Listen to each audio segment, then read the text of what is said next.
There's no perfect tire. They all perform differently and all have pluses and minuses. All-season tires are best for year-round traction. They have long tread wear and they give you a comfortable ride, but they lack precise handling and cornering grip. Performance all-season tires provide better handling and better cornering grip, but they often have shorter tread life. Ultra-high performance tires give you great grip and handling, but they have shorter tread life and a less comfortable ride. Each type is assigned what's called a speed rating.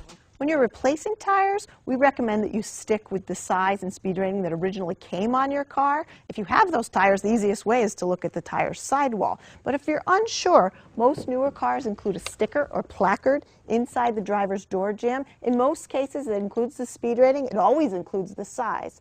And if you have an older car, you may also find it on the fuel filler door, in the glove box, or in the owner's manual. We recognize that some people would like to upgrade or go to a higher speed rating. Recognize that there may be some trade-offs in performance when you do that, and you should never downgrade or go to a lower speed rating. Ultimately, if you stick with what originally came on the car, you can't go wrong. Very important that you understand the tire specifications. Here we have, well, the M plus S is mud and snow tread design. P designates a passenger tire, as opposed to C for commercial or T for temporary. Those are those little spares in the back of the trunk that look kind of strange. 185 is the width of the tire. 75 is the aspect ratio, which compares the width to the height. R is radial, of course. 14 is the diameter of the wheel. 82 the load rating, and S the speed rating, which we'll look at more in depth later. And this diagram is a cross section, and with the same tire specifications, or about similar tire specifications, but you can see the section height and the section width. Here we're looking at speed rating chart, and you can see that J being the least of the speeds and practical tire specification, and Z being the fastest, tires that can go the fastest. So that's kind of easy to remember, considering the alphabet and speed rating. I don't know how well this load rating charts come up on the screen, but the previous tire had 82, which is around 1,000 pounds load on that tire.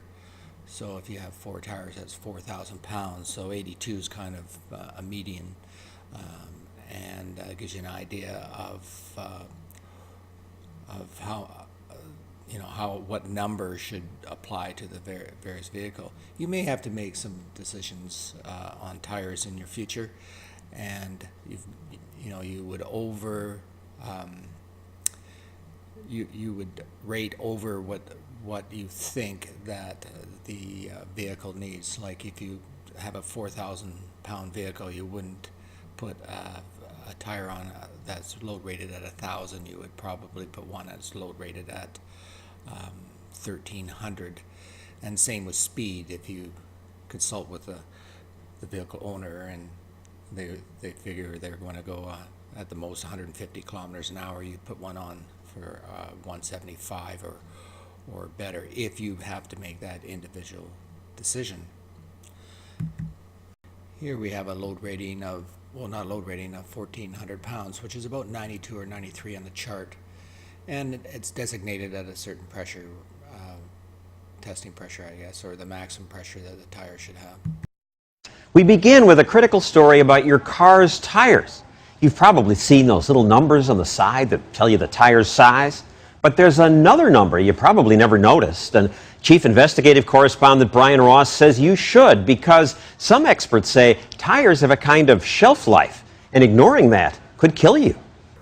This is a video on tire aging and the DOT markings, and brings up several interesting points and dangers.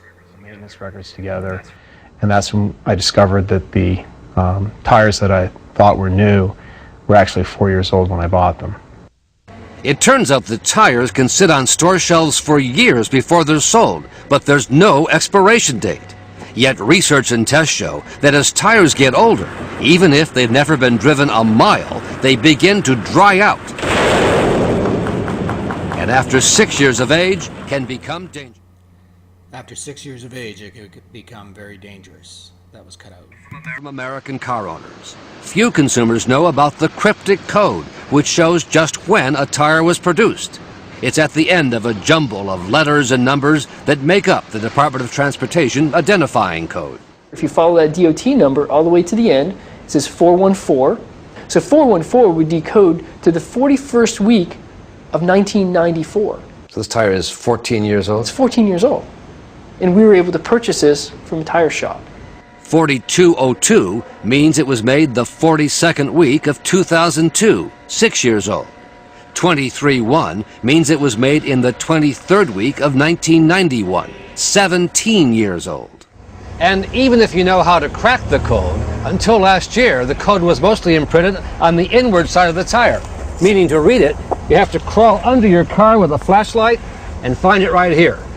This tire was made in the 6th week of 2004, meaning it's more than 4 years old. So this is not meant in any way to be consumer friendly? Never was. This system was never devised for a consumer to decode. Armed with the knowledge of the industry's cryptic tire code, 2020 and our ABC News affiliates found tires 6 years of age and much older being sold across this country at Sears and other major stores. This gentleman's going to talk about unitog markings, the ABC, and aspect ratio. The second series of digits we call profile, and that is expressed as a percentage. In this case, 55. 55% of the overall section width will calculate the sidewall height in millimeters. The next series of digits is in inches, oddly enough. It expresses the diameter of the rim. So the R16 means a 16-inch rim diameter. With this information, it's easy to calculate the overall diameter of tire. It's called UTQG. Now, a UTQG is assigned by the manufacturer, so it's not consistent and universal. It's just to give the consumer an idea of the tire's attributes. The first thing indicated on the sidewall is tread wear index. Now, generally speaking, in this case it's a 560 tread wear index. Generally speaking, the higher the tread wear index number, the more durable the tire is likely to be. The next UTQG or tire gradation feature is graded in the letter A or AA. And it could be B, it could be C, but most tires will have higher gradations. A being good wet traction. Again, this is assigned by the manufacturer relative to their baseline products. The last indicated feature is temperature, and this can be temperature A, B, or C. This is to describe how well the tire can dissipate heat.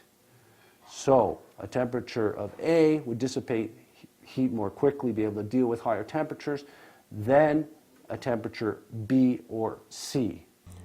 As a professional, you'll make decisions on the behalf of customers, and you can see in reports such as this, they need proper information to be safe, and that's going to be your responsibility. So that concludes our tire markings, and hope you take this knowledge and make some great decisions, and even for yourself. Thank you very much.